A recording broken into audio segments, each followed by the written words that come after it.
Bonjour, je vous propose une nouvelle vidéo sur le marché des changes. On va s'intéresser ici aux couvertures de position. Commençons par raisonner en l'absence de couverture. On va considérer deux exemples. Tout d'abord, un exportateur français qui reçoit 100 $. Et à ce jour, on fait l'hypothèse que 1 euro égale 1,15 $, ce qui vient à dire que 1 dollar égale 0,87 €. S'il convertit ces dollars immédiatement, ces 100 $ immédiatement, il reçoit 87 euros. Si l'exportateur français, qui a touché ces 100 $, laisse passer une semaine avant d'échanger ces dollars contre des euros, il va devoir prendre en compte la nouvelle parité de change. Et on suppose qu'au bout d'une semaine, 1 euro égale 1,13 $. Ce qui vient à dire que 1 dollar égale 0,88 €. S'il convertit ces dollars au bout d'une semaine, il reçoit 88 euros, soit 1 euro de plus que les 87 euros qu'il aurait reçus une semaine plus tôt.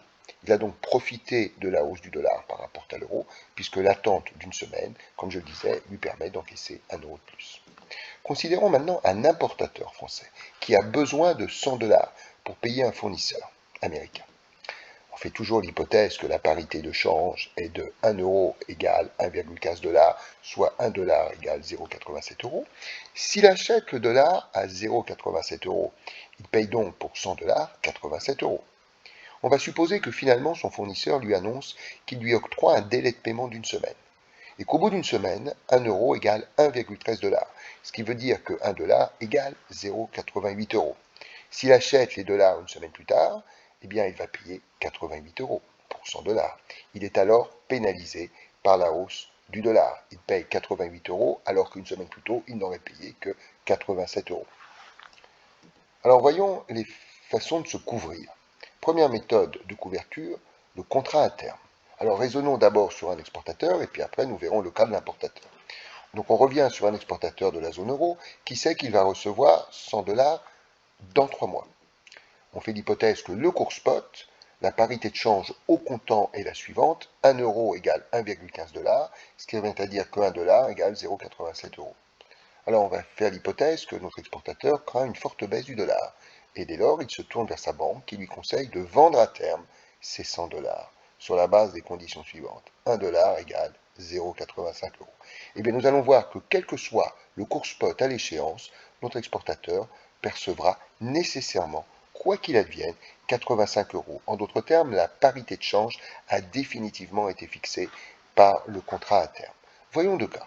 Premier cas, à l'échéance, 1 dollar égale 0,90 euros. Alors rappelons que la vente à terme, qui est notée en gras dans la partie gauche du document, lui permet d'encaisser 85 euros. 1 dollar égale 0,85 euros, donc 100 $ lui permettent d'encaisser 85 euros. Rappelons qu'il s'agit d'une vente à terme, qui convient donc de déboucler. Et on déboucle une vente en achetant. En achetant les 100 $ sur la base de 1 dollar égale 0,90 euros. Ça veut dire qu'on déboucle en achetant les dollars, les 100 $ à 90 euros. Et puis par ailleurs, notre exportateur va vendre les 100 $ perçus à 90 euros sur le marché spot. Finalement, son encaissement net est le suivant. Plus 85 de vente à terme, moins 90 d'achat pour déboucler la position à terme, et puis plus 90 de vente des dollars sur le marché spot. Moralité, son encaissement net est de 85 euros. Alors que sans couverture, il aurait encaissé 90 euros. 100 $ égale 90 euros. Deuxième cas, à l'échéance, 1 dollar égale 0,80 euros. Alors la vente à terme, rappelons-le une fois de plus, du dollar lui a permis d'encaisser 85 euros. Par ailleurs, il déboucle sa position à terme en achetant les dollars, cette fois-ci à 80 euros. Et par ailleurs, il va revendre sur le marché spot les dollars perçus à 80 euros. Finalement, son encaissement net est le suivant.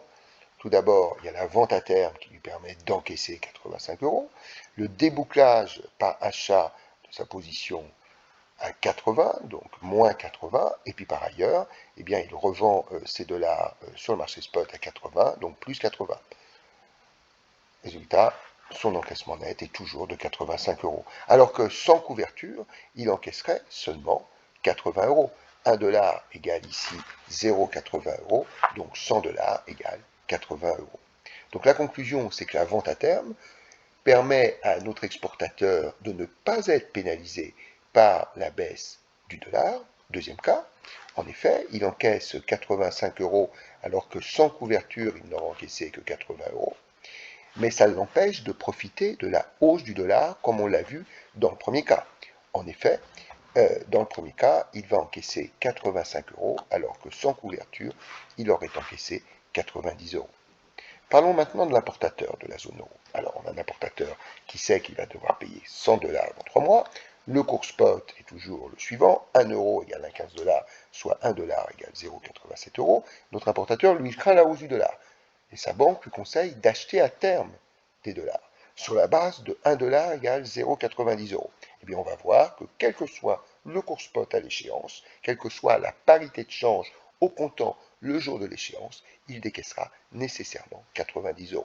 Prenons deux cas. Premier cas, à l'échéance, 1 $ égale 0,85 €.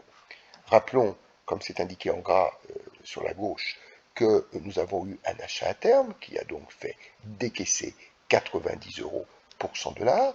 Comme il y a eu un achat à terme, il convient de déboucler la position en vendant les dollars achetés sur la base de 1 $ égale 0,95 €, c'est-à-dire pour 100 $, eh bien, il va vendre pour 95 €, et puis par ailleurs, il va se procurer les 100 $ à 95 € sur le marché spot. Son décaissement net est donc le suivant, moins 90 d'achat à terme, plus 95 de vente pour déboucler la position à terme, et moins 95 d'achat sur le marché spot. Finalement, son décaissement net est donc de 90 €. Deuxième cas, alors que, sans couverture à terme, il aurait décaissé 95 €. Il aurait décaissé 1 $ pour 0,95 €, donc 100 $ pour 95 €. Deuxième cas, à l'échéance, 1 $ égale 0,80 €. Alors l'achat à terme, redisons-le, lui a fait décaisser 90 €. La position à terme doit être débouclée, par conséquent, il vend les dollars achetés à terme et perçoit donc sur la base de cette parité 80 €. Et puis par ailleurs, il va se procurer les 100 $ à 80 € sur le marché spot. Son décaissement net est donc le suivant, moins 90 d'achat à terme, plus 80 de vente pour déboucler la position à terme et moins 80 d'achat des dollars sur le marché spot à 80 €. Et encore une fois, on constate que le décaissement net est de 90 €. Alors que sans couverture à terme, sur la base de 1 $ égale 0,80 € pour 100 $, il aurait décaissé 80 €. Conclusion, l'achat à terme lui permet de ne pas être pénalisé par la hausse du dollar. On voit qu'il ne décaisse que 90 € contre 95 s'il n'avait pas mis en place de couverture, mais ça l'empêche de profiter de la baisse du dollar. En effet, il va décaisser 90 € alors que sans couverture, il n'aurait décaissé que 80 €. Alors voyons maintenant comment ça marche avec les options. Les options permettant d'avoir une certaine flexibilité. En effet, on va considérer d'abord un exportateur de la zone euro qui sait qu'il va recevoir 100 $ dans 3 mois. La parité est toujours la même, 1 € égale 1,15 $, soit 1 $ égale 0,87 € au comptant. Notre exportateur craint toujours la forte baisse du dollar et pour cela, il se tourne vers la banque qui lui conseille cette fois-ci d'acheter des puts. Alors, le prix d'exercice des puts est le suivant, 1 € égale 1,15 $, soit 1 $ égale 0,87 €. Et on fait l'hypothèse que la prime est de 0,01 € par dollar. Alors, premier cas, à l'échéance, 1 $ égale 0,90 €. Alors, dans ce cas, notre exportateur va abandonner son option.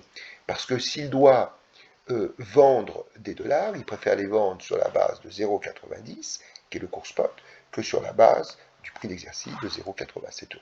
Par conséquent, s'il abandonne son option, il vend les dollars sur le marché spot, et donc si 1 $ égale 0,90 €, les 100 $ lui permettent d'encaisser 90 €. N'oublions pas qu'il a payé des primes, qu'il a payé 1 centime par dollar, donc pour 100 $, eh bien, il a payé 100 fois 1 centime, c'est-à-dire 1 €. L'encaissement pour notre exportateur net des primes est donc de 100 moins 1 égale 89 €. Alors que sans couverture, il aurait juste économisé le paiement des primes des puts de 1 €. il aurait alors encaissé 90 euros. Deuxième cas, à l'échéance, 1 dollar égale 0,80 euros. Alors là, il exerce son put, parce que notre exportateur préfère revendre sur la base du prix d'exercice de 0,87 plutôt que de revendre sur la base du cours spot de 0,80. Par conséquent, il vend ses 100 dollars pour 87 euros. N'oublions pas qu'il a payé les primes 1 euro, 100 fois 0,01 euros. L'encaissement net des primes est donc de 86 euros. Il vend ses dollars en exerçant ses puts pour 87 euros et il a décaissé les primes de 1 euro. Alors que sans couverture, l'encaissement aurait été seulement de 80 euros. Par conséquent, l'option permet de se protéger contre la baisse tout en profitant de la hausse. Dernier cas, l'importateur de la zone euro. Alors on a un importateur qui sait qu'il va devoir payer 100 dollars dans 3 mois. Les conditions sur le marché spot sont toujours les mêmes. 1 euro égale 1,15 $, soit 1 dollar égale 0,87 euros. Notre importateur craint une forte hausse du dollar et il se tourne vers la banque qui cette fois-ci lui conseille d'acheter des calls aux conditions suivantes. Prix d'exercice 1 euro égale 1,15 $, soit 1 dollar égale 0,87 euros. Et la prime est toujours de 0,01 euro par dollar. Encore une fois, distinguons deux cas. Premier cas à l'échéance, 1 dollar égale 0,90 euros. Notre importateur va exercer son call parce que s'il doit acheter du dollar, il préfère payer le prix d'exercice de 0,87 euros plutôt que de prendre en compte le cours spot de 1 dollar égale 0,90 euros. Il achète donc les 100 dollars pour 87 euros. N'oublions pas qu'il a payé les primes pour 1 euro. Et donc le décaissement, prime comprise, est finalement de 88. 87 d'achat des dollars par exercice du call, plus prime payée 1 euro. Alors que sans couverture, il aurait décaissé sur la base de la parité de change spot 90 euros. Deuxième cas, à l'échéance, 1 dollar égale 0,80. Alors là, il va abandonner son call parce que s'il doit acheter des dollars, il préfère les payer sur la base de 0,80 plutôt que sur la base du prix d'exercice de 0,87. Donc il achète les dollars, les 100 dollars sur la base du marché spot et paye donc 80 euros. Par ailleurs, n'oublions pas qu'il a payé les primes, il a payé 0,01 euro par dollar, soit pour 100 dollars, il a payé 1 euro. Moralité, le décaissement, prime comprise, est de 80 euros, alors que sans couverture, il aurait décaissé 80 euros. Conclusion, l'option permet de se protéger contre la hausse lorsqu'on est acheteur, tout en profitant de la baisse.